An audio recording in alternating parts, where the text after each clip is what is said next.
Duha ka preso nagreklamo sa Capiz Police Provincial Office bangod ginkastigo sang kapinapulo ka preso sa Roa City PNP Lakapsel. Lagob sa pila ka bahin sang lawas ang naagom sa magbayaw Glenn de la Cruz kag Robin Hulmina sa kamot sang kaupod nga mga preso. Magapatigayon sa investigasyon ang Capiz PPO apisar wala sang plano nga magpasaka sang kaso ang duha batok sa police on duty o kun sa mga preso nga nagkastigo sa ila.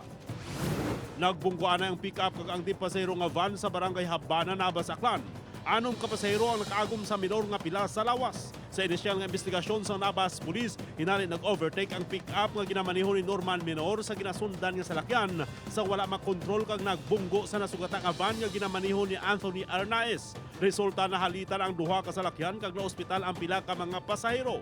Handa naman si Minor nga bayaran ang gasto sa ospital kalakip ng damage sang salakyan. Patay ang 52 anyos nga driver sa motorsiklo nga ginkilala kay Jonathan Gonzales matapos malapakan sang series bus sa barangay Poblacion, Ilabud, Pasig City.